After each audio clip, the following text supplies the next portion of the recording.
Hi everybody, welcome back to Bearded Reef. My name's Ross. In this video we're going to take a look at why I chose my little Waterbox Peninsula Mini 15 gallon and how you should go about choosing a tank to fit your lifestyle.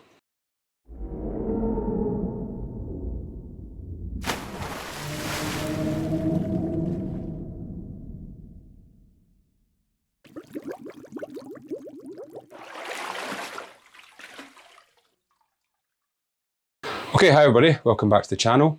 For those who are new, thanks very much for joining me. For those guys who've been here for a while, thanks for your continued support, really do appreciate it. Don't forget to hit the subscribe button.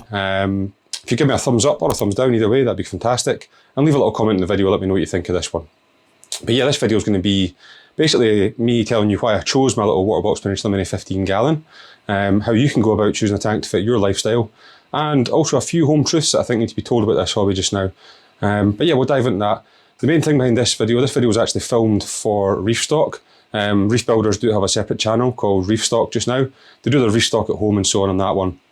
So I actually filmed this video for episode 10 of Reef Dork at home, which is all about why you should choose a tank and how to choose a tank and so on. So the clip I'm going to put in here is that video.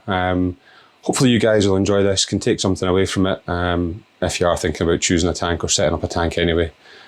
But yeah, I'll drop this little clip here and here now and I'll show you that. Just bear in mind that this was filmed for Reef Builders. If you do want to go and have a look at the Reef Dork channel, you'll be able to see this video and all the other videos they've got. So thanks to Reef Builders for giving me that opportunity. But yeah, I'll drop this in here now and let you guys see it. Hi everybody, thanks for joining me. My name's Ross. I've got a little YouTube channel called Bearded Reef for obvious reasons. And in this little clip, I'm going to talk about why I chose this little Waterbox Peninsula Mini 15 gallon, why it fits my life, and how to choose a tank to fit your lifestyle. So first of all, I started up during lockdown. I was on furlough at the time, looking for a little project to do. I've always kept freshwater aquariums, so I decided that I was going to take the plunge and move into marines. So as you do, and as everybody should do, I spent countless hours, days, weeks, months even, doing all my research on the forums, on YouTube and so on, looking at different videos, try to decide what I wanted and plan out my tank.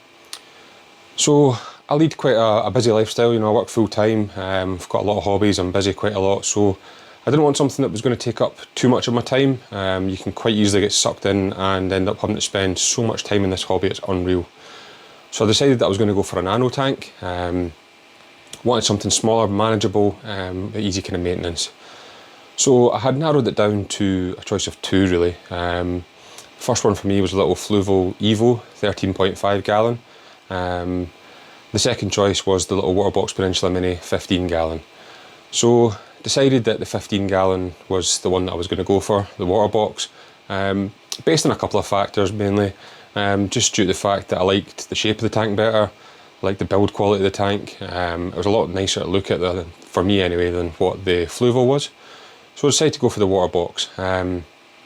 Touch wood, I've not regretted that. I think it's a great decision and it's a fantastic little tank. They do two different versions of this in the kind of nano size. They do a 25 gallon or a 15 gallon. I went for the 15 purely just based on the space that I had here and where I was putting it. This is my kind of little office in the house, so I wanted it to be in here so that I could see it in that. So yeah, I chose the 15 gallon tank to go for. I suppose the main reason that I went for this tank was my busy lifestyle, I suppose.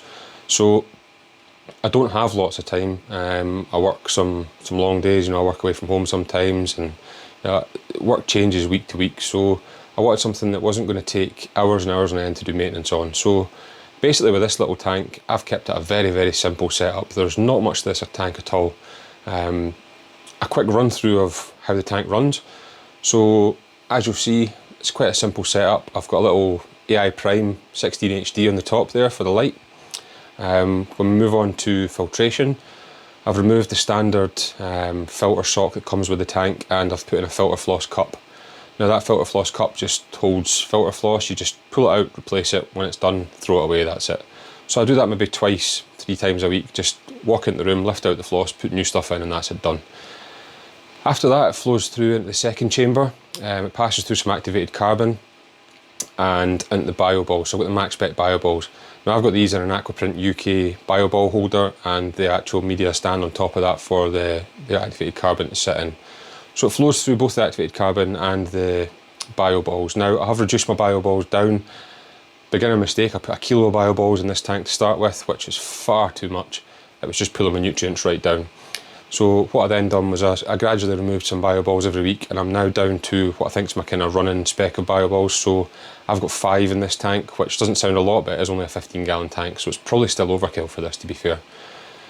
Once it's flowed through, the max spec bioballs goes into chamber 3. I've got my auto top off in there. Now that is used, it's the optical auto top off, that's used to replace any of the water that evaporates from the tank. So it's just pure fresh RODI water that goes in to replace that evaporated water. I'll fill that up once a week. It uses approximately 5 litres, a 10-litre container, so I just top that up once a week when I do my maintenance, and that's it.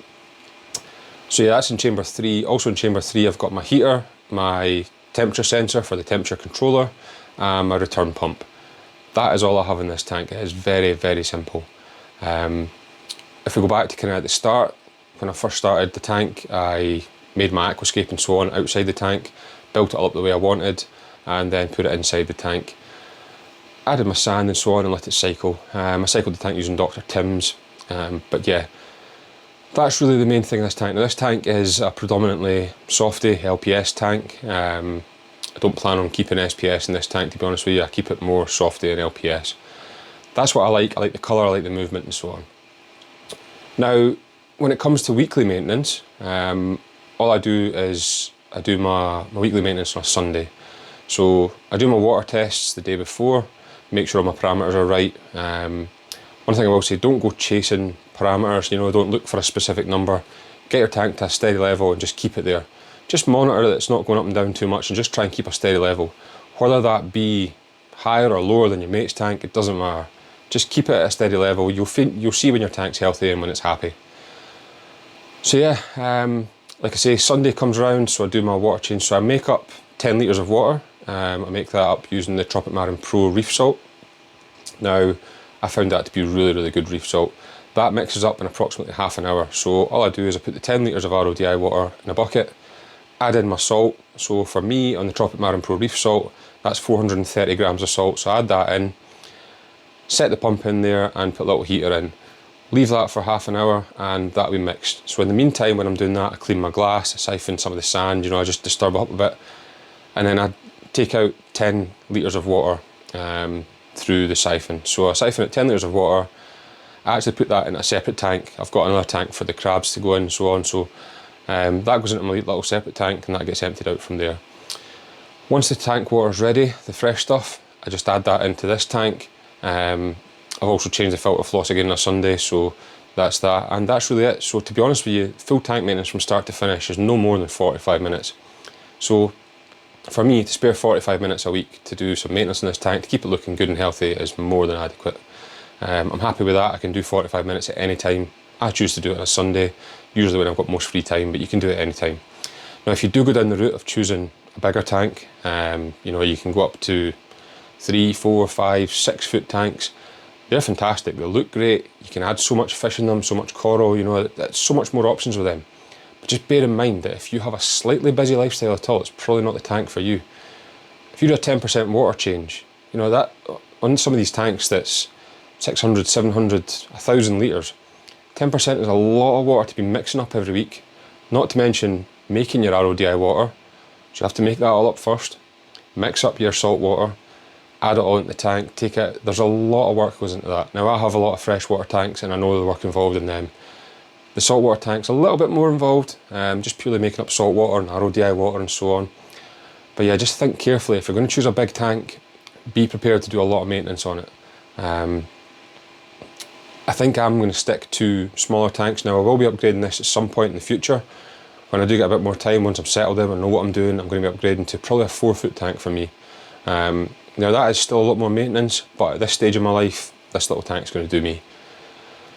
So that's really the key points of why this tank fits my lifestyle anyway.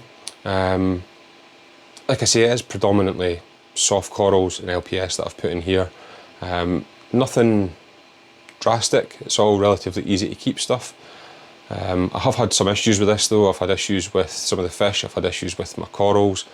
I've had issues with some green hair algae, some cyanobacteria and so on. So you will have issues with your tank. Don't think that you're going to set this up and you're going to have a tank like all these stunning Instagram tanks that you see. There is tanks out there that look absolutely incredible, but they are not new tanks. They've been on the go for a long time. If you do see a new tank looks incredible, chances are he's either in between stages of having problems or not quite reached those problem stages yet. But if you're interested in setting up a reefing tank, you will have problems. Your tank will look ugly at stages, and that's just part of this hobby. Don't treat the hobby as a competition. So many people out there are treating this hobby as a competition, and I don't understand why they do it. It's not a competition. Don't look at other people's tanks and think, oh, they've got that, mine needs to be better than them. Don't listen to other people. You do your tank for what you want to do. It's very, very easy to look at somebody else's tank and think, yep, that's what mine should look like. Your tank should look like how you want it to look like. Don't fall into the trap of people saying to you, you must have SPS, you're not a real reef keeper and so on. That's not true. If you can keep a tank, regardless if it's fish, soft corals, LPS, SPS, whatever you want to put in it, that's your tank. You do what you want to do. I can't stress that enough. So many people in this hobby seem to treat it as a competition, and it's not. So yeah, that's really my main points on this, to be honest with you. I think it's just one of those things that you really have to focus on it and be consistent. As long as you're consistently checking your parameters every week, doing a weekly water change and doing your maintenance, things will be fine. It's not a difficult hobby, you just have to be consistent.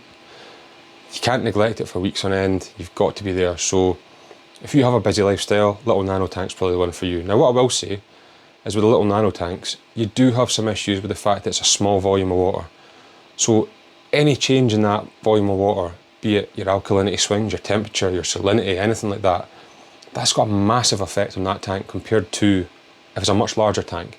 A much larger tank, you can get away with things a bit more. You can have a couple of days extra. You really need to be on it with these small tanks. So just bear that in mind if you are going to go for a nano tank. It is slightly more difficult to run the tank, but maintenance is easier. So it's a balancing act really. You have to decide what's going to be best for you. That's what's best for me anyway. So yeah, this is my little tank. That's why I chose it. That's why it fits my lifestyle. And it works for me.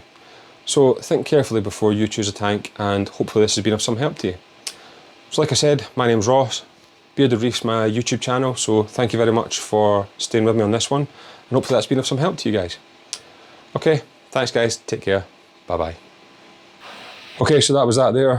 Hopefully that was helpful to some of you guys. If not, thanks for watching anyway.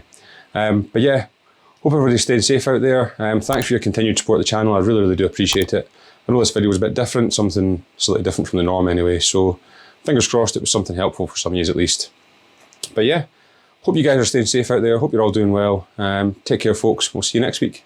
Bye bye.